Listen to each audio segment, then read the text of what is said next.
Tatlo. Kakauwi ako ng maga, nakatatlo na. Ayan, presko yung ano natin guys. Yung ating pangsabaw. Ito yung pangkilaw natin. Pipili na natin paluin. Kain. Oh, sus. Maraming kalami ang sabaw guys. Mas kinilaw. Yun o, suabe.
Ça c'est un marathon ça.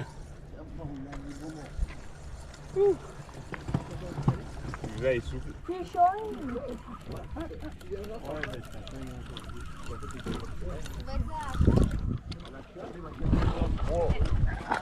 Tatlo.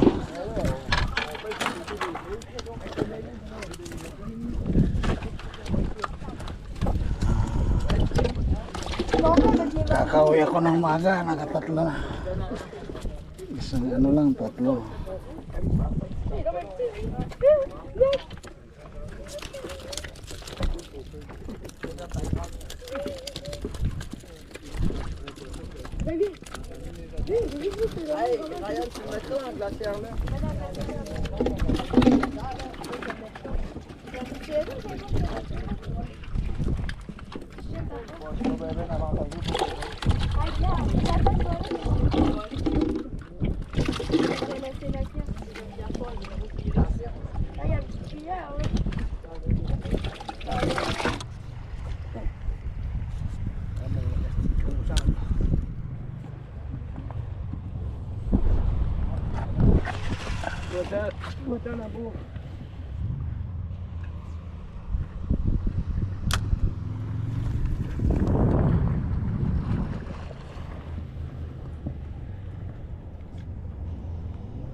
Dito pag may kumagat, dapat mabilis kang mag-fill ng reel mo dahil maraming nag-aabang ng mga silayon sa baba.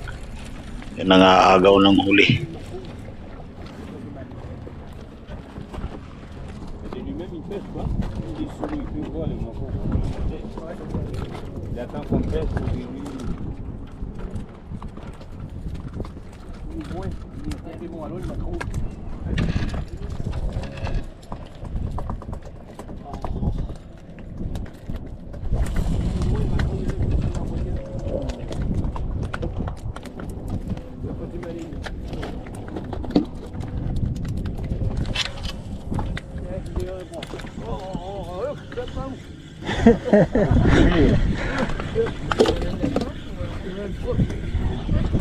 Racing with si Lion, ha?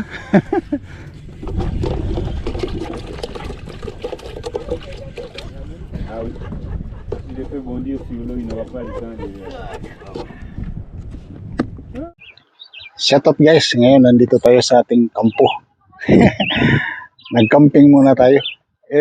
Itong camping ground ay pwede ang sasakyan lang, paparking ka lang dito. Yan, may mesa, may gripo doon, may tubig, pwede ka magluto dito. Pero kung gusto mo naman ng medyo luxury, meron silang ganito. Ayan, yung ganyan, yung talagang camper. May aircon, pero mahal yan, parang hotel din yan. So, dito lang tayo sa mamurahin. Marami kami dito. May mga Pilipino rin nandun sa namin. Ito, ang lawak. So, dito tayo nagparking. Saglit. Pero dito kami natulog. At saka yung kasama ko sa mag-fishing. Nauna na sila. So, ayan may mga kaibigan tayo, mga Pilipino na dyan. Yan ang pisto nila. So, malaking to guys. Malaking camping site. Ayan ikot ko kayo. Ayan may mga camper. Meron din kagaya sa akin mga nagpa-park lang. Ayan, tapos tabing dagat. So, nandito tayo para mag-fishing. Nakapag-fishing na tayo kagabi. Kapon, meron na tayong huli. Nabot tayo ng gabi. Ngayon, magluluto tayo ng agahan. Hinanda ko na yung yung saingan. Ito, meron ako kaldero na pang-camping. Kompleto yung kaldero natin. Yung takip, pwede siyang gawing kawali. Tapos, may kutsara na, may tasa, may plato. Dalawa rin yung plato. Pagdalawahan to At saka, na siya, sangkalan. Ilalabas natin kasi magsasabaw tayo ng isda. At saka magkikilaw. Dito na, kumpleto na ako ng ingrediente.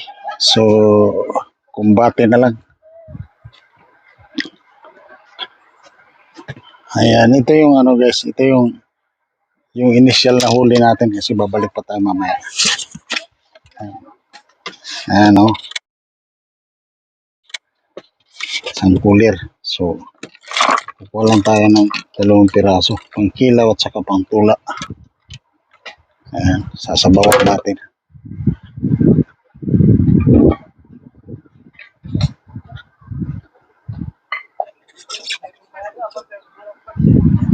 Ayan.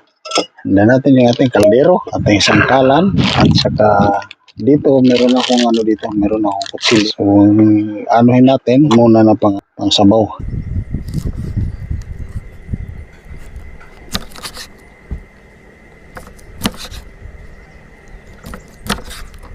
Ayan, presko yung natin guys.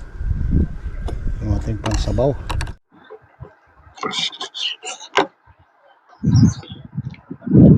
So, ayan.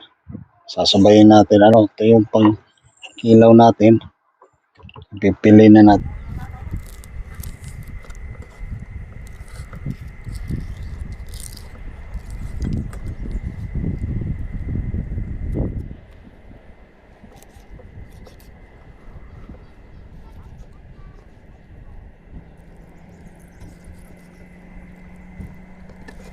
Isahan na lang para paghugas, isa na lang.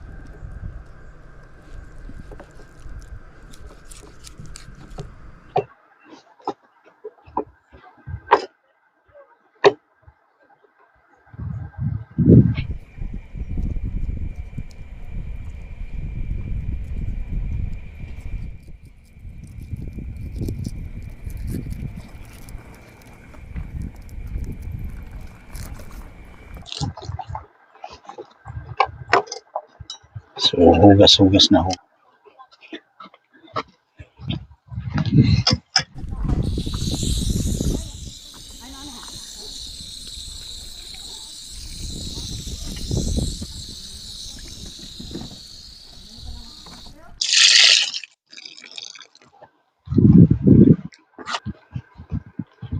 So, ayan. Unahin natin itong ating sinabaw. Ihuli natin itong ating kinilaw. So, ayan. Ito yung pasabaw, ito yung pagkilaw. So,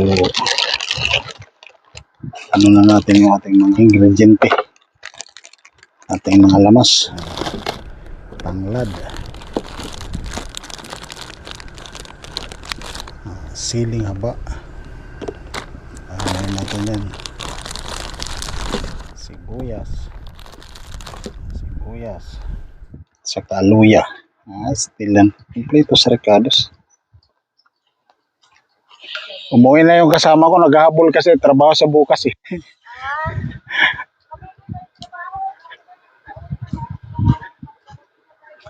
Alas 11 kayo umalis dito. Darating kayo ng mga alas 7 ng gabi doon.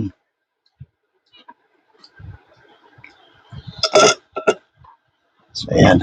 Sikat-sikan muna kami at saka yung kapitbahay. So ano tayo? Tinula.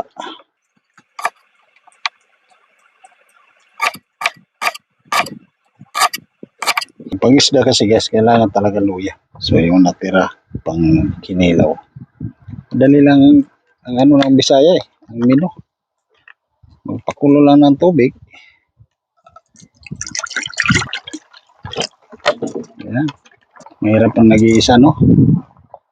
Tapos, ano, agad sa kaldero. At saka, anuhan ng apoy.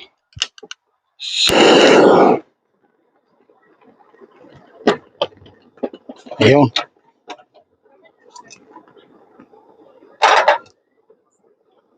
So, pakuluin lang.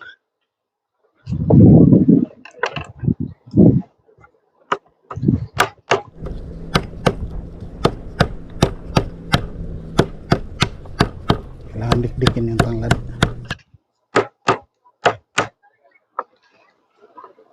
Tapos, asin.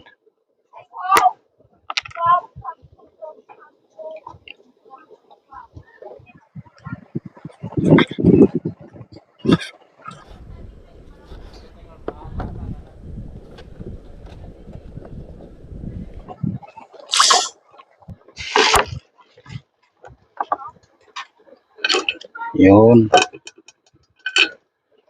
Ang ginagawa natin to, natin yung ating kinilaw.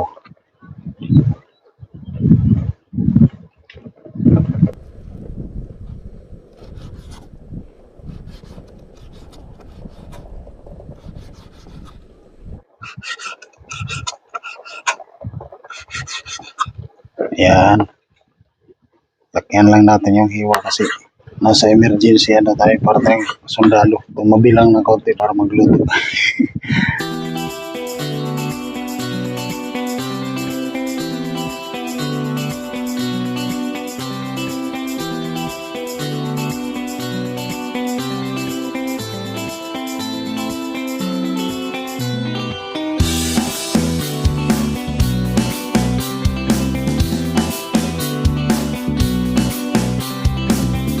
Tapos, asin.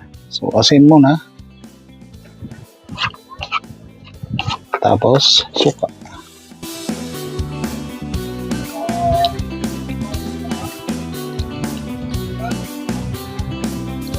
So, ibabad muna saglit.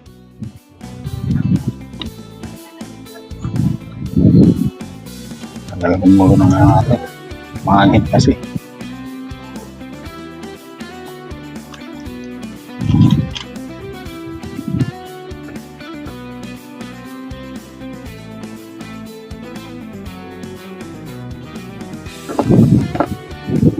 Taabon natin yung ano, yung fish.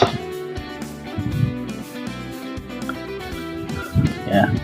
Tapos, habang pinapakulo natin, i-prepare naman natin yung ating kinilaw.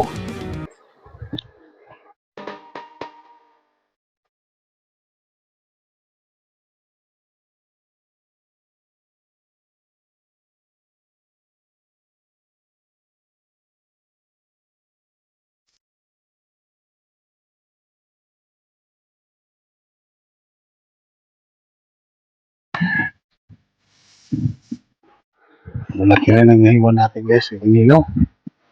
So, dito tayo sa luya.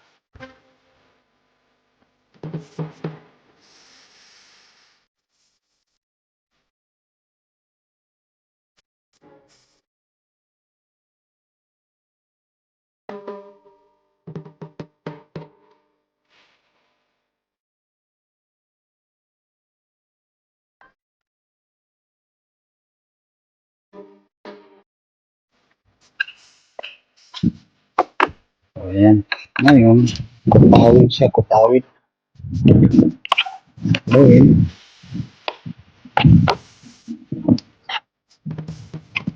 Naka-absorb na yung ano na yung suka.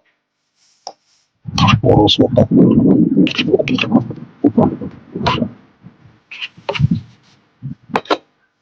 Ngayon yung ano nang ilalagay natin. Yung lemon. Tapos titintan na lang ulit siya na suka. Gamit yung ano.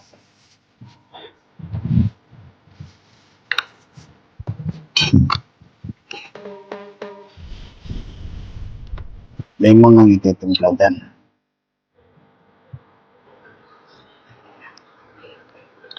Kailangan kasi ng lemon o kaya kalamansi. The best talaga yung kalamansi.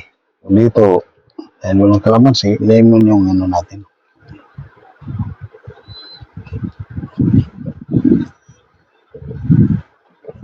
Lagyan ng konting balat.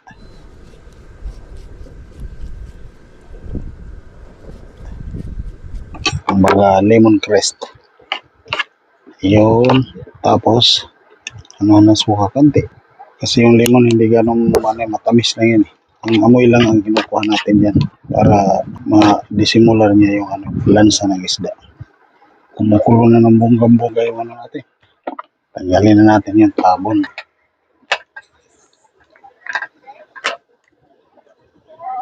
Yun, sakto na ano. Saka nilagay ngayon yung isda. Lunod yung isda. Yun. Yun no. So, takipan ng bahagya. Dito tayo sa ating inilaw. Hindi ko pala nilagay yung... Uwi na! Sige, ingat! Mamayang gabi ako para hindi ganun traffic. So, yun sila guys. Uwi na. Ngayon, sili. Para di masama ang buto. Iwain lang sa gitna. Ayan.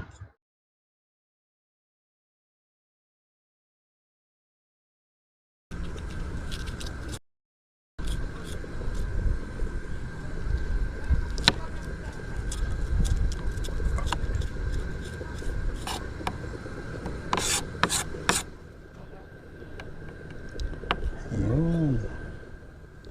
Tapos sila ng maliliit.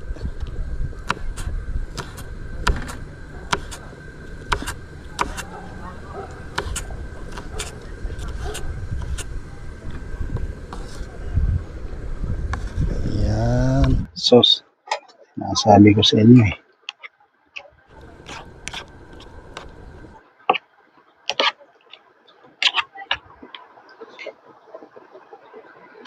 Kinilaw na kinilaw talaga guys.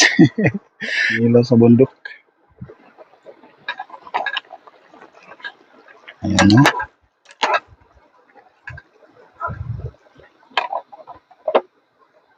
So ayan. Shoot to kill sana to guys. Kaso wala tayong uling. Ang shoot to kill kasi sugba, tula at saka kilaw. Sa yun ay mino ng mga Bisaya sa isda ano. Ang mga restaurant yan sa Cebu na shoot to kill. Marahas pero masarap. Yun ang mga restaurant na marahas pero masarap. Timplahan na natin kung sakto ng basasin. Suwabe. Suwabe guys. Ngayon bitsin na. Bitsin na natin.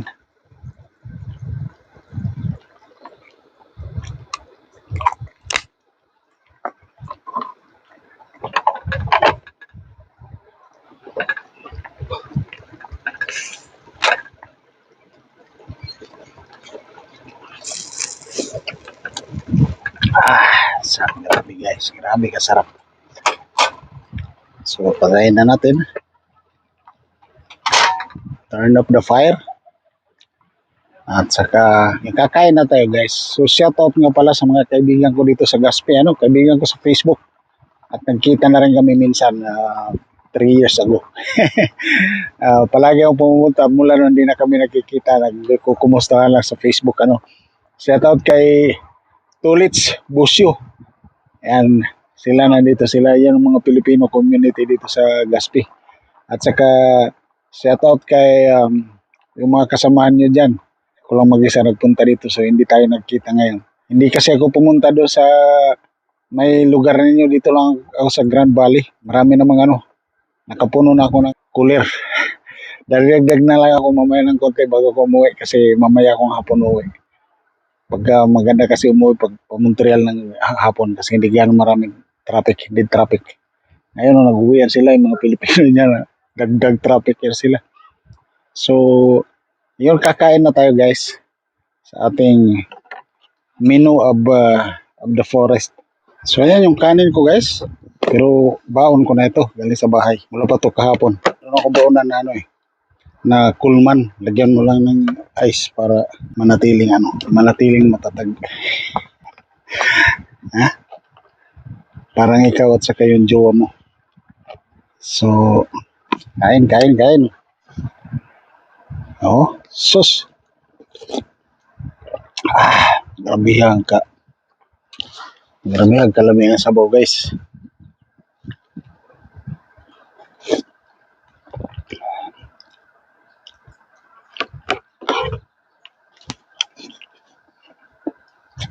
Plus kinilaw.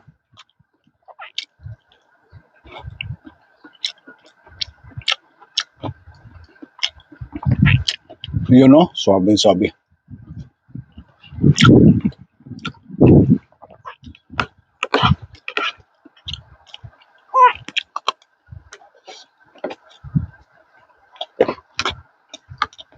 Wala namang kasalo so yung kutsara ko sa akin lang ito lahat.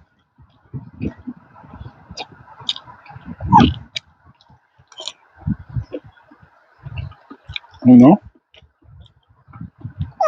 Ang taba nagmamantika guys oh. Nagmamantika yung mga garil mataba.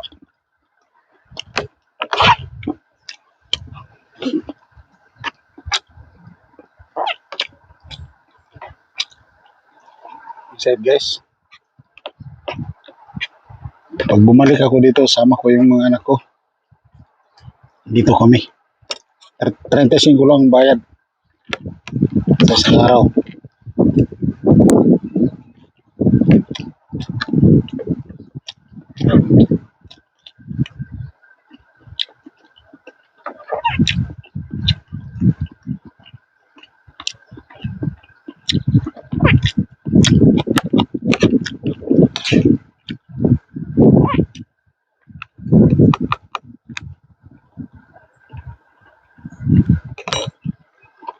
Hindi ako makahigop ng sabaw.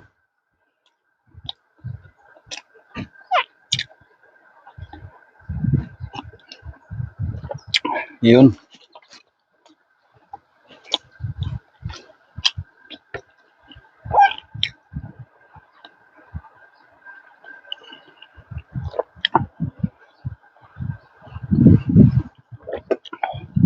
So yun guys, at dahil nakarating ka dito sa bahagi ng video na ito, paki-like naman at saka paki-share. Saka hindi ko pa subscriber dyan, paki-subscribe naman po. Baka naman. So maraming salamat sa inyong suporta hanggang sa susunod na video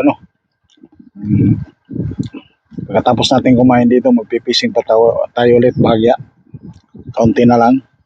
Malibel ko lang yung yung ice cooler ko. Malibel ko lang sa mapuno. At tama na yun kasi wala naman tayo. Pamimigay ko din lang pagdating ko doon. Mga kaibigan namin.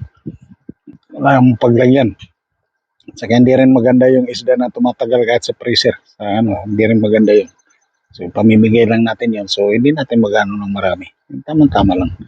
Kasi pagalitan tayo ng Panginoon. Sobra-sobra. So maraming salamat sa inyong pagtatangkilik sa aking mga video. Pakipanood lang naman po sa mga ibang video ko. At saka yung kung gusto niyo sumuporta sa akin, meron pong dyan. Meron pong membership button kung gusto niyo.